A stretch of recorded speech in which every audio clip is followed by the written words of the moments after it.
जी नाज़रीन, अस्सलाम वालेकुम। उम्मीद करने तमाम दोस्त अहबाब खैरियत नाल हो।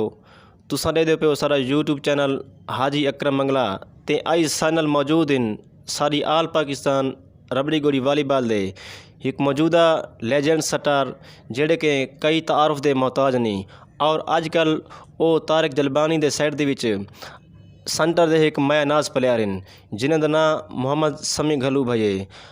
अज असां समी घलू भाई ने कने रबड़ी गोली के हवाले नाल चांदी के सवालात करेसूँ और उन्हें कने पूछसूँ कि उन्हें को ये गोली का शौक कितों पैदा थाए और उन्हें दा उस्ताद कौन है और नाल नाल यह कि उन्हें कने ये भी असां पूछसूँ कि उन्हें को आज दे मौजूदा प्लेयरें में या साबका प्लेयरें दे विचों केड़ा प्लेयर अच्छा लगदे।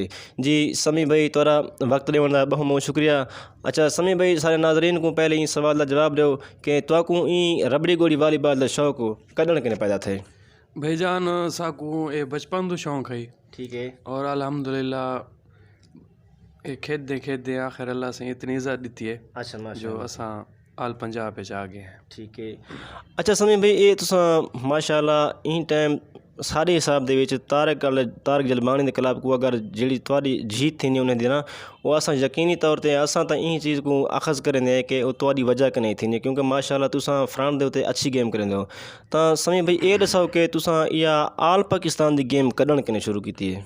मैं सही भाईजान गेम शुरू की है 2014 के पहले बचपन के मिसाल खेद रह गए एक छोटा मैच थी तई। ठीक है। 2014 उनदे विच खेडे थे जी। अच्छा सर। उनके बाद वाला मैं आल पंजाब जे टिकट मैच होने थी त्रीजा साल मैं खेलन पिया। अच्छा माशाल्लाह जी। अच्छा समी भाई दुनिया दे विच कोई भी खेड हो कोई मैदान हो हर बंदे का कोई ना कोई उस्ताद होंगे तो तुहारा भी कोई ऐसा बंदा उस्ताद हो जे को दे के तुस फॉलो करके नहीं अज माशाल्लाह यही मकाम ते पहुँचे वे या जैं तक सिखाया हो स्पेशल जिनी वजह के तुस अज यही मकाम ते पहुँचे वे। जी हाँ जितने खेदे वदन मिसाल सारे कोल जेरे सीनियर हैं सारे उस्ताद हैं। बिल्कुल एक मैच थे उत्थें साढ़े इलाके आलीवान दे विच। ठीक है सर। और उस्ताद मोहसिन दा हूँ जड़े सेट है उस्ताद लारा भी है उस्ताद तारिक नशई भी है ये सारे हैं उस्ताद जज्जा भी है। ठीक है। और मैं इन उस्ताद मोहसिन को आख्या भी तुसा मेरे उस्ताद बड़ो और मैं मिठाई घिन गया हम। अच्छा इन्हें कोलो उस्ताद मोहसिन आने के उस्ताद मोहसिन होरे कोल। ठीक है सर। और इन्हें उठे इकट्ठे बह के दुआ मंगवाई है। अच्छा भाई माशाल्लाह तू प्लेयर बन से। ठीक है। और मेरे वास्ते सारे काबिल इज्जत। ठीक है। उस्ताद तारिक थी गया काशी भाई थी गए सारे सीनियर हैं उस्ताद हैं सारे। ठीक है। अच्छा समी भाई वैसे तो मैं तुम्हारे हर मैच अच्छे होंगे यादगार होंगे क्योंकि तुसा लेजेंड ही सारे प्लेयर्स तो कोई ऐसा मैच थोड़ा यादगार आल पाकिस्तान दे मैचें दे विच तो जड़ा बड़ा अच्छा लगा हो या जितना तुसा बहुत ज़्यादा मेहनत की हो और तुसा वो मैच भी हो जीते हो। असा मैच जिथों मैं आल पंजाब आया सारा मैच थे अलीपुर दे विच। ठीक है। हिन नाल काशी भी हो रहे नाल। अच्छा सर। ते वो यादगार साडा मैच है उथों मैं अल्लाह से इजाज़त दी असा इन मैच जा गए हैं। अच्छा। और काशी भाई और मैच जीत्या से मैं खेलिया झंडिया। अच्छा बाद जी में सेटिंग ना बढ़ी आई मैं वाला सेंटर वाले हैं हसनैन भैया पिछू उस्ताद मुज्जी शाह आई इमरान भाई ते वाल मैं खेलिया से असा मैच ही विन किया आई। सारा यादगार मैच हुए जिंदे उस वाल वड्डे मैच जा गयो से। वाल उस्ताद मोहसिन साहब मिसाल अपने सेट खिडाया वाल 3-4 मैच खेडियो से सेटो ना चलिया सही हो गया तीजा सेट तो पता था नहीं चलता बिल्कुल हुन उस्ताद तारिक ते उस्ताद काशी दा ना है इन बगैर तीजा सेट हाल ही नाकाम है कोई नहीं आ सकता।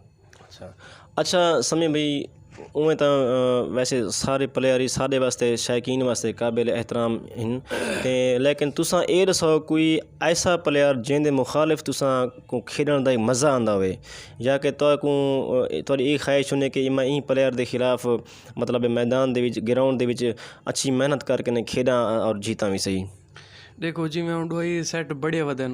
ठीक है। उस्ताद तारिक दा काशी भाई दा और सेट ही चलदे पेन असा हुन तारिक दे कट्ठे खेदे खड़े और मज़ा ही सा कोई ना है काशी भाई होरे नाल आंदे गेम खेलण दा सीनियर असा जूनियर थे से होले देखते सीखते हैं। ठीक हो गया दिल नाल खेदते हैं मेहनत करेंदे हैं सही हो गया भाई असा विन करूँ। अच्छा समी भाई अक्सर शौकीन ये पूछदन के मतलब है सारे कि पूछदन के फलाना प्लेयर केड़ी जगह दा फलाना केड़ी जगह दा तो सारे शौकीन जितने भी वालीबाल वाले उन्हें को दसे सो कि तुस खास केड़ी जगह देवे घर तो कितना है। खास भाईजान साडा घर है जलालपुर को थी वेंदे साइड ते 3 किलोमीटर हथेजी शहर। छोटा जिहा शहर एक ठीक है सर। ते उन्हें नाल बिल्कुल अस बैठे हैं मौजा मखवाड़ा सॾींदे। अच्छा सर। मौजा मखवाड़ा ठीक है। और तहसील साड़ी अहमदपुर है, ज़िला बहावलपुर है। अच्छा माशाल्लाह जी। अच्छा तुम माशाल्लाह आल पंजाब फिरदे हो तो सब तो ज़्यादा इज़्ज़त जेह्ड़े मैच न उमें तो हर जगह ते प्लेयरें दी इज़्ज़त थी नहीं तो सब तो ज़्यादा मुहब्बत आखूं चा या दोस्तें दी या फैंस दी वो तो केड़े शहर तो केड़ी जगह तो मिलती है?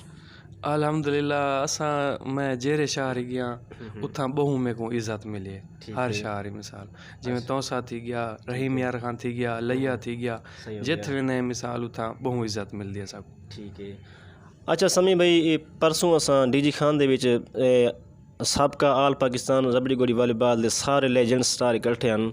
असा उथा उन्हें दे भी इंटरव्यू कीते तो उन्हें दी जितने ही पुराने सीनियर हैं वालीबाल के हवाले नाल जेह्ड़े कि अजकल बस कर गए कई साल पहले तो उन्हें दा हर प्लेयर दा हर लेजेंड दा इहो ही आखना कि अजकल जितने ही मैच थीने पैन वो बहु लेट थीने पैन रात को एक डूडू थी वने और मैच शुरू थीने लाजे बाद वो पता लगता कि मैच ड्रा थी गए तो उन्हें हर बंदे यह गाल की है कि असा इन्हें जितने भी तारिक जलबानी थी गया, काशी क्लब थी गया और जितने प्लेयर खेल रहे उन्हें को असा ये उन्हें के अपील करेसूँ कि कोशिश करें कि सारे प्लेयर जो नवे खेदे पैन ताकि वो यह कि मैच को टाइम नाल शुरू करें ताकि शौकीन मायूस ना हो। तुसा इन चीज़ को उन्हें दी पैगाम को किमें दे देवे या अपने नाल वाले जो तुहाडे प्लेयर्स इन आल पाकिस्तान दे उन्हें को तुसा क्या एक मिसाल है अक्सो के मैच दे टाइमिंग दे हवाले नाल? जी हाँ बिल्कुल सही उस्ताद मोहतरम वो सही आदन बिल्कुल जो मैच वाकई बहु लेट थी।